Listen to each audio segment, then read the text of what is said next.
Bonjour. Dans ce vidéo, on va commencer l'unité de géométrie analytique avec une exploration des concepts de point, milieu, distance et pente. Alors, pour commencer, on va considérer deux points et on va considérer que ces deux points sont dans le plan cartésien. Alors, c'est-à-dire qu'on a des coordonnées x, y, je vais dire x1, y1 et x2, y2. Pour ces trois concepts, pardon, point, milieu, distance et pente, c'est utile de séparer ces coordonnées dans ces parties. Alors, on a une partie qui est horizontale, ce sont les valeurs de x, et une partie qui est verticale, les valeurs de y. Alors, entre ces deux points, je vais distinguer qu'il y a une partie horizontale et il y a une partie verticale, ce qui nous donne des triangles rectangles. Le concept de distance horizontale et distance verticale vont être très importants. Alors, pour la distance horizontale, c'est-à-dire la distance entre les valeurs de x, c'est la distance entre x1 et x2, sur la différence entre ces deux valeurs, mais toujours positive, alors je vais utiliser la valeur absolue. C'est-à-dire, si x1 est plus grand que x2, on va soustraire x1 moins x2. Si x2 est plus grand, on soustrait dans l'autre ordre, mais on trouve la différence positive entre ces deux nombres. Même chose pour la distance verticale. C'est la distance absolue entre y1 et y2. Valeur absolue, alors c'est barre. On va utiliser un symbole pour changement ici pour illustrer la distance. So, ça, c'est delta y, delta x. Sur ce triangle, c'est la lettre y delta. On l'utilise pour indiquer un changement. Et dans ce contexte, on va l'utiliser pour indiquer une distance. La distance verticale ou le changement vertical entre deux points. La distance horizontale, le changement horizontal entre ces deux points.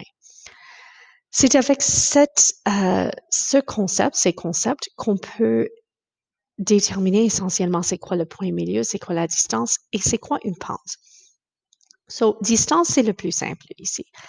La distance entre ces deux points, si je l'indique avec un D, je peux utiliser tout simplement le théorème de Pythagore, c'est-à-dire que la distance au carré égale le changement horizontal au carré plus le changement vertical au carré. Alors, on utilise Pythagore pour trouver la distance entre deux points.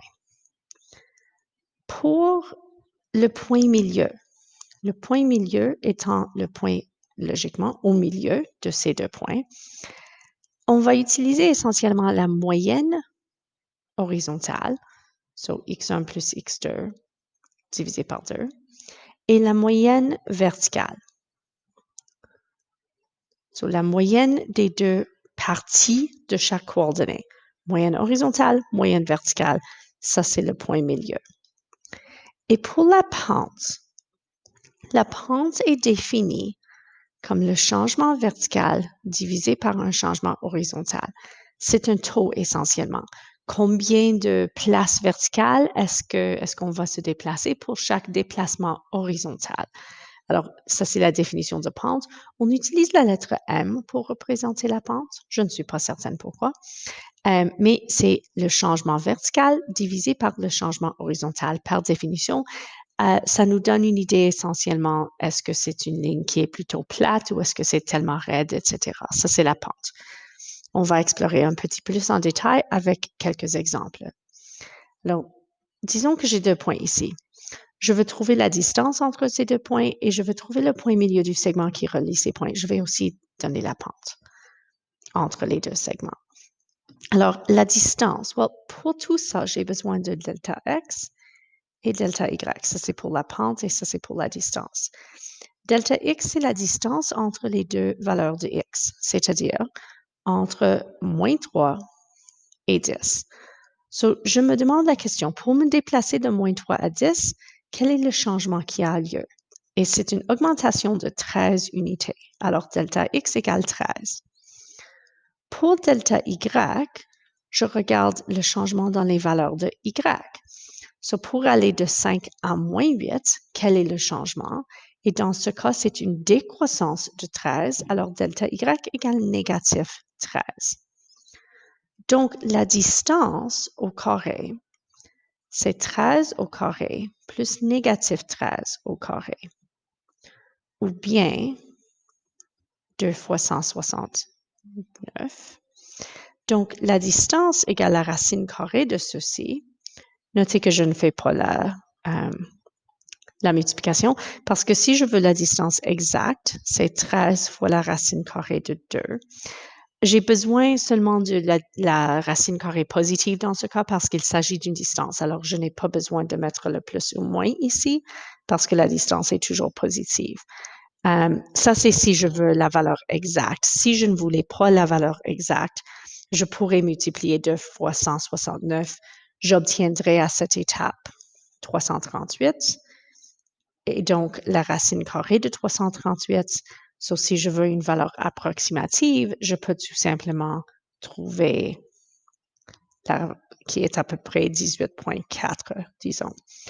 So, 13 fois la racine carrée de 2 unités ou bien à peu près 18,4 unités entre ces deux points. Pour le point milieu, ça c'est la distance. Là, je n'ai pas besoin de ça. Pour le point milieu,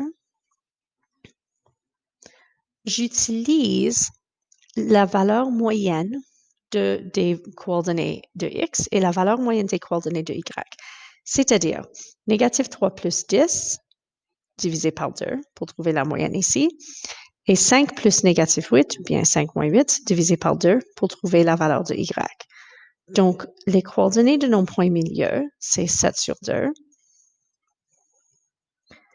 et moins 3 sur 2. Et enfin, la pente. La pente, c'est tout simplement delta y sur delta x, toujours le changement vertical au numérateur. Donc, négatif 13 divisé par 13, qui se simplifie à négatif 1. Alors, la pente, c'est négatif 1. Le point milieu, 7 demi, négatif 3 demi. Et la distance, 13 fois la racine carrée de 2 unités.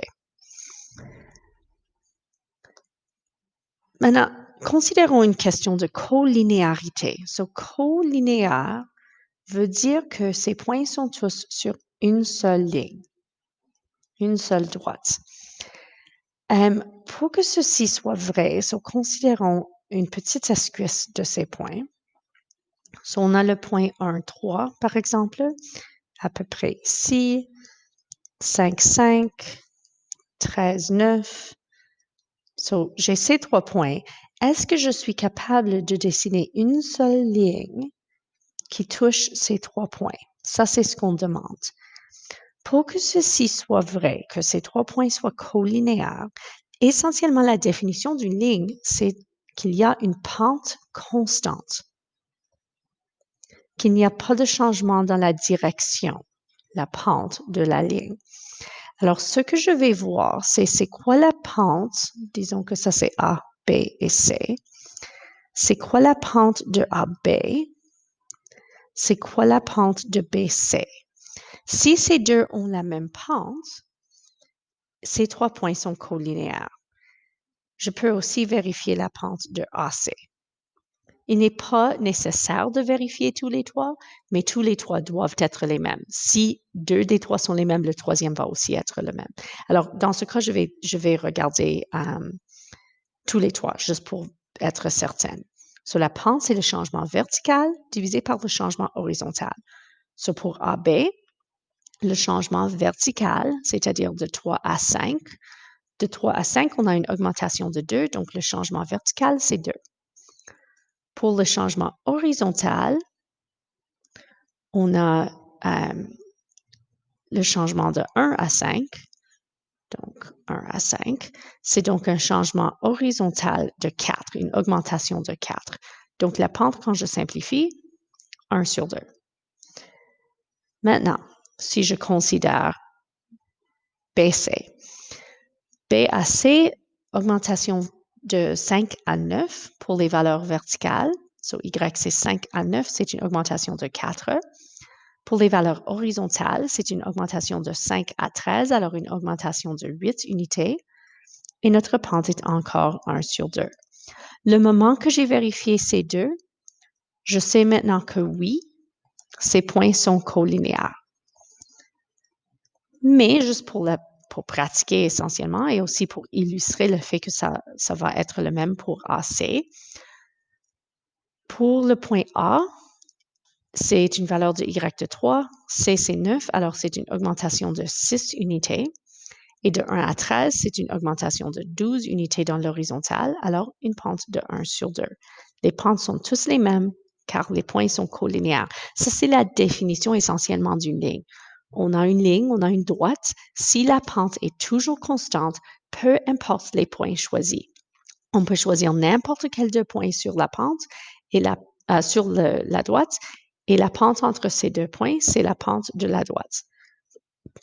So, la pente est le rapport entre le changement vertical et le changement horizontal. Juste pour résumer, une droite est un ensemble de points avec une pente constante, toujours.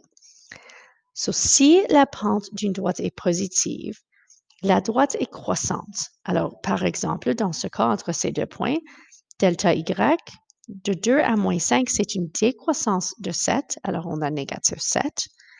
Et delta x, de 0 à moins 3, c'est une décroissance de 3, alors on a négatif 3.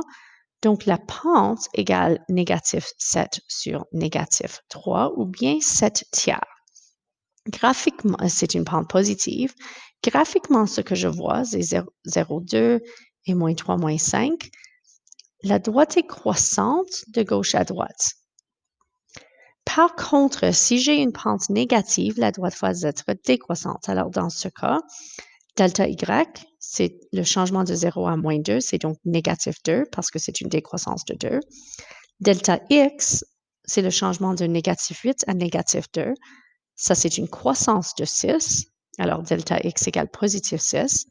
Donc, la pente égale négatif 2 sur 6 ou bien simplifié, négatif 1 tiers. Négatif, alors une décroissance. Graphiquement, ce qu'on va voir, on a négatif 8, 0 et moins 2, moins 2. C'est une pente, une droite qui décroît de gauche à droite. Ça s'en va vers le bas. À noter en ce moment qu'une pente de 0, si m égale 0, c'est parce que delta y égale 0. Et graphiquement, ce qu'on va voir dans ce cas, c'est que la valeur de y ne change pas, même si la valeur de x change. Alors, je n'ai aucun changement vertical dans les points. C'est donc une droite horizontale si la pente égale 0. Pour une droite verticale, c'est-à-dire j'ai aucun changement horizontal parce que la droite est juste directement verticale. Si delta x égale 0, on ne peut pas avoir 0 au dénominateur. Alors, la pente qui est delta y sur delta x n'existe pas. So, une droite verticale n'a pas de pente. C'est une pente indéfinie, une pente qui n'existe pas. Mais une droite horizontale a une pente de 0. Et puis, deux dernières choses. Deux droites sont parallèles si leurs pentes sont les mêmes, parce que si les droites sont toujours en train de changer des mêmes montants, les deux droites ne vont jamais se rencontrer. Alors, deux pentes qui sont les mêmes peuvent dire deux choses. Soit on a deux droites différentes qui sont parallèles, ou bien on a des points qui sont tous sur la même droite. Un graphique va nous aider à distinguer. Alors ici, par exemple, j'ai la droite entre 2, 4 et 3, 1. Alors, si j'ai le point 2, 4, à peu près ici, et 3, 1, 2, 4, 3, 1, disons, ça c'est la première droite. Et j'ai aussi 2, 6, et négatif 1, 15, so quelque chose ici. Ces deux droites ne peuvent pas être les mêmes droites à cause du fait que ces deux points sont évidemment sur deux droites différentes, mais pour vérifier si les droites sont vraiment parallèles, je regarde les deux pentes. Alors ici, entre ces deux points, on a delta x égale 1, parce qu'une augmentation de 1 pour aller de 2 à 3. Delta y, on va de 4 à 1, donc une décroissance de 3. Donc la pente égale négatif 3 sur 1 ou bien négatif 3. Entre les deux autres points, delta x, c'est une décroissance de 3 parce que pour aller de 2 à -1, il faut aller à gauche 3 unités. Et delta y, de 6 à 15, on a une augmentation de 9. Donc, la pente égale 9 divisé par -3 ou bien -3. On peut dire, si ça c'est AB et ça c'est CD par exemple, on peut dire que AB est parallèle à CD. Maintenant, pour des droites perpendiculaires, le produit de leur pente est -1. Alors, considérons ces points ici.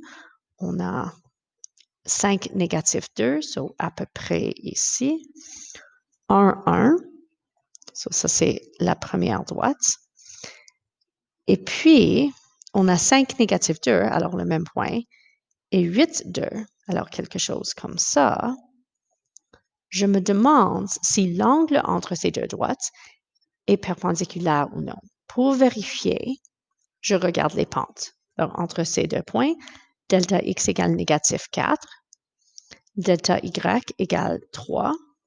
Donc, la pente égale 3 sur -4 ou bien juste -3/4. Entre les deux autres points, delta x égale 3, delta y égale 4, donc la pente égale 4 tiers. Le produit de ces deux pentes, -3/4 fois 4 tiers, va être -1. Donc, si ça c'est AB et ça c'est AC, AB dans ce cas est perpendiculaire à AC, où A c'est le point partagé. So, on a des pentes parallèles si les droites ont la même pente, mais aucun point partagé. On a des droites perpendiculaires si les pentes ont un produit de -1.